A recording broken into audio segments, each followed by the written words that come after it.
It is my pleasure to call our next speaker, who is our special guest, the 28th Prime Minister of Australia and the first Prime Minister to attend an Assyrian event.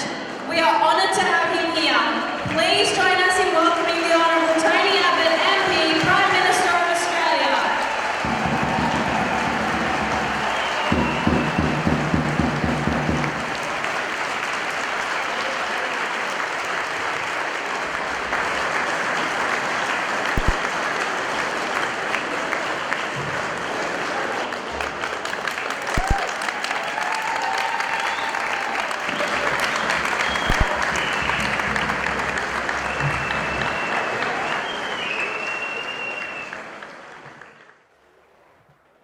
Well, my friends, it is a real honour and thrill to be here with you today. It is a particular thrill to listen to words spoken in the ancient and beautiful Aramaic language, the language that would have been spoken by Jesus of Nazareth, the language which you keep alive in the modern world, and I thank you for that.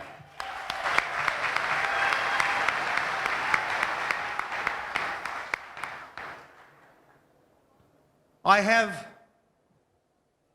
3 tasks today. Before I begin them, I should acknowledge my parliamentary colleagues.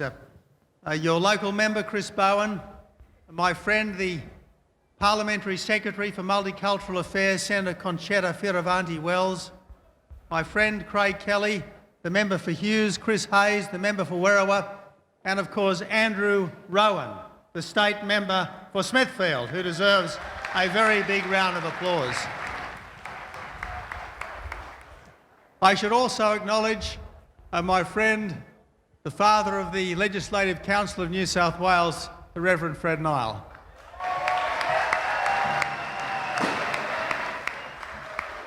And of course, whenever you start, you always see more. And there's David Clark, a great friend of the Assyrian community, sitting here.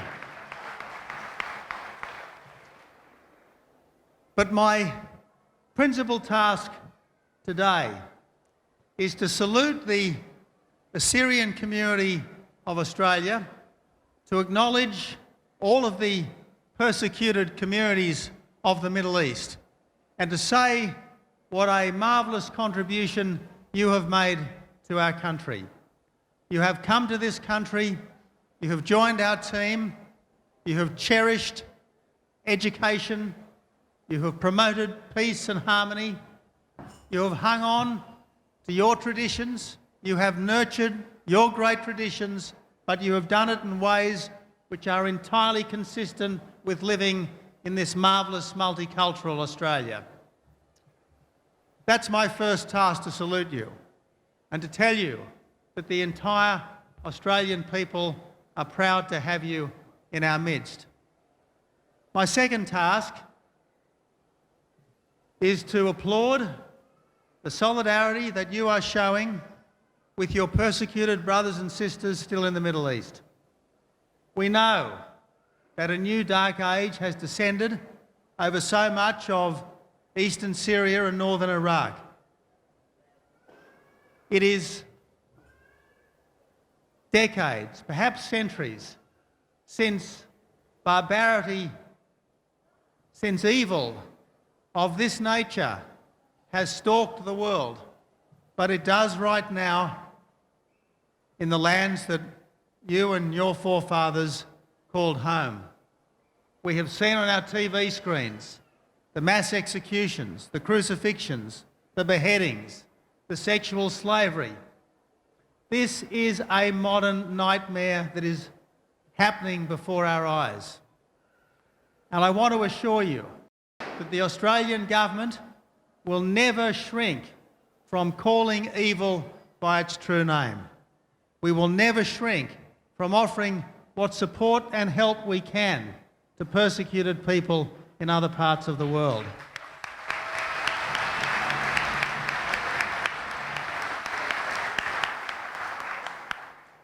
Now, Australia cannot save the world single-handedly. Australia cannot do more in Iraq than Iraqi people will and can do for themselves. Nevertheless, we are doing everything we can that the Iraqi government asks of us, and we are doing everything we can to urge the Iraqi government to be as inclusive, as decent, and as compassionate as any government in that part of the world can be. As you know, since October last year, our strike fighters have been bombing the death cult positions. As you know, since November last year, our special forces have been advising the Iraqi special forces on ways to take back their country and to resist this death cult. And as you know, last year, the government announced that we would make available some 4,000 immigration places for people from Iraq and Syria who face particular persecution from the death cult, ISIL or Daesh, now stalking these ancient lands.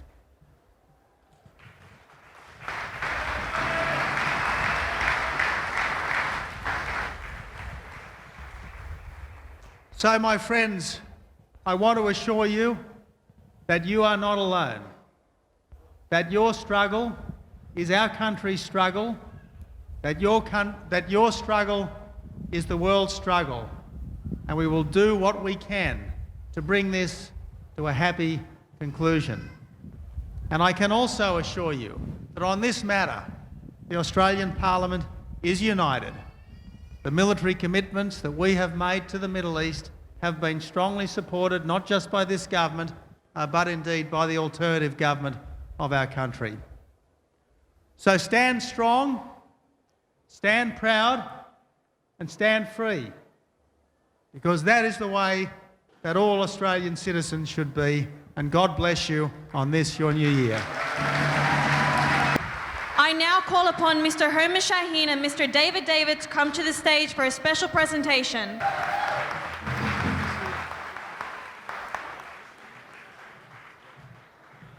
Your Honor, this is a present from the Assyrian community for thanking you for coming here to this celebration.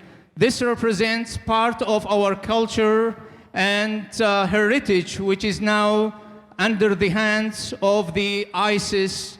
They have destroyed so many of these artifacts.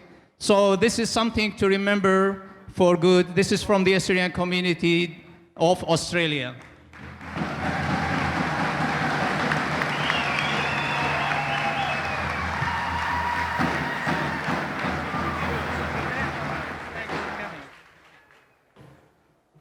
Thank you, ladies and gentlemen. Another round of applause for our Prime Minister.